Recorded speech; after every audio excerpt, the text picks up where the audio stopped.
आपका स्वागत है। सीधे दिल्ली ले चलते हैं आपको, जहां पर शिखर सम्मेलन में वीडियो कॉन्फ्रेंसिंग के जरिए प्रधानमंत्री नरेंद्र मोदी क्या कुछ कह रहे हैं, सुन लेते हैं। एससीओ के नए सदस्य देश के रूप में स्वागत करता हूं। मैं तीनों नए डायलॉग पार्टनर्स सऊदी अरब, इजिप्ट और कतर का भी स्वागत करता हूं। एससीओ का एक्सपेंशन हमारी संस्था का बढ़ता प्रभाव दिखाता है। नए मेंबर और डायलॉग पार्टनर से एससीओ भी और मजबूत और क्रेडिबल बनेगा। एक्सेलेंसी, एससीओ की 20वीं वर्षगांठ इस संस्था के भविष्य के बारे में सोचने के लिए भी उपयुक्त अवसर है। मेरा मानना है कि इस क्षेत्र में सबसे बड़ी चुनौतियां शांति, सुरक्षा और ट्रस्ट डेफिसिट से संबंधित है और इन समस्याओं का मूल कारण बढ़ता हुआ रेडिकलाइजेशन है। अफगानिस्तान में हाल के घटनाक्रम ने इस चुनौती को और स्पष्ट कर दिया है। इस मुद्दे पर एससीओ को पहल लेकर कार्य करना चाहिए। यदि हम इतिहास पर नजर डालें तो पाएंगे कि मध्य एशिया का क्षेत्र मॉडरेट और प्रोग्रेसिव कल्चर और वैल्यूज का एक प्रकार से गढ़ रहा है, किला रहा है। सूफीवाद जैसी परंपराएं यहां सदियों से पनपी और पूरे क्षेत्र और विश्व में फैली। इनकी छवि हम आज भी इस क्षेत्र की सांस्कृतिक विरासत में देख सकते हैं। मध्य एशिया की इस ऐतिहासिक धरोहर के आधार पर एससीओ को रेडिकलाइजेशन और एक्सट्रीमिज्म से लड़ने का एक साझा टेम्पलेट डेवलप करना चाहिए।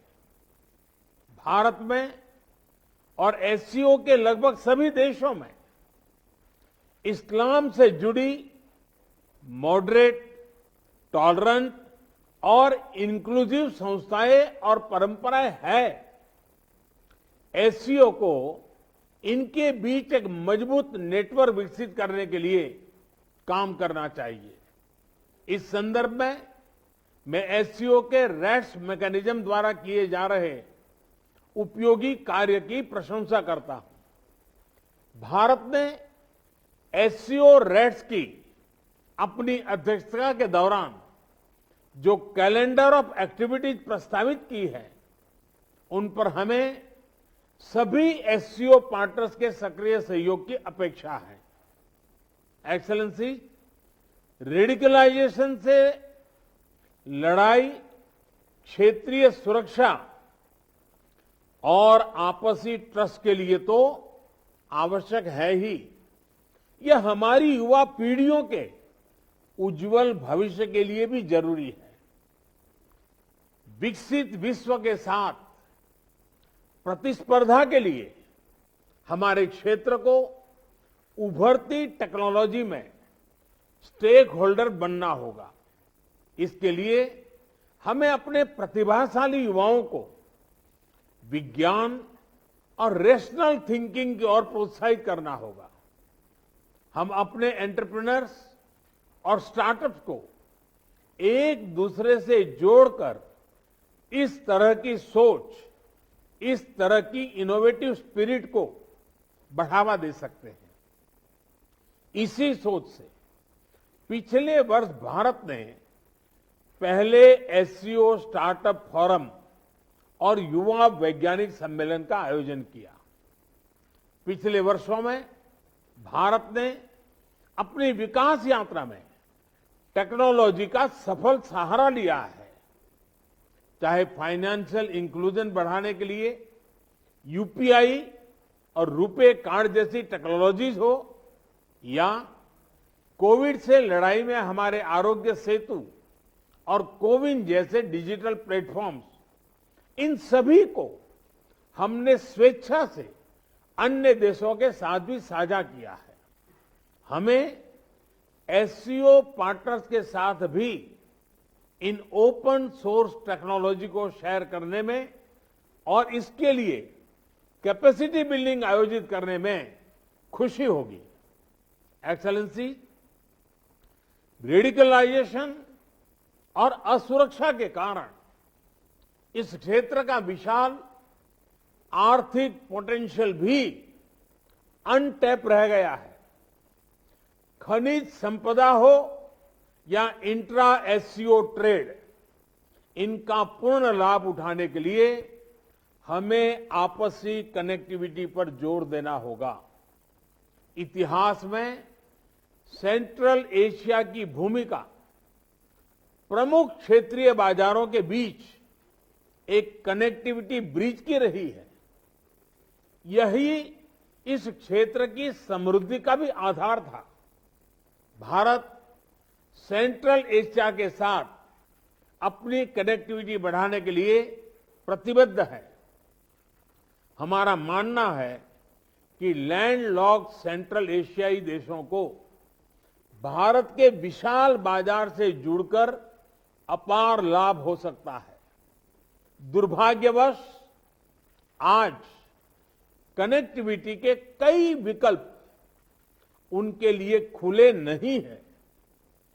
ईरान के चाबाहर पोर्ट में हमारा निवेश और इंटरनेशनल नॉर्थ साउथ कॉरिडोर के प्रति हमारा प्रयास इसी वास्तविकता से प्रेरित है।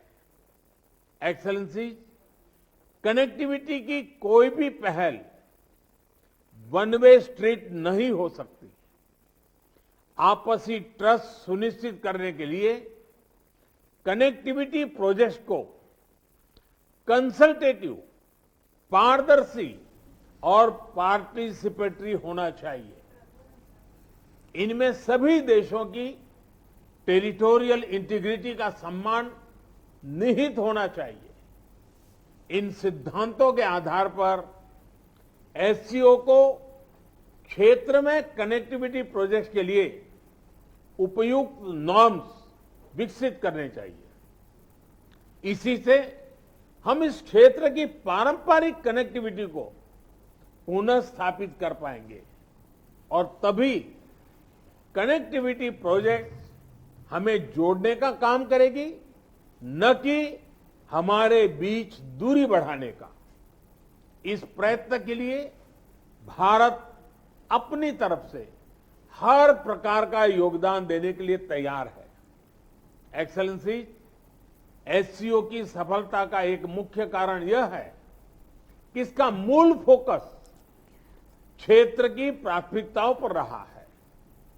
रेडिकलाइजेशन, कनेक्टिविटी और पीपल टू पीपल संबंधों पर मेरे सुझाव एससीओ की इसी भूमिका को और सबल बनाएंगे। अपनी बात समाप्त करने से पहले मैं हमारे मेजबान राष्ट्रपति रहमान का एक बार फिर धन्यवाद करता हूं।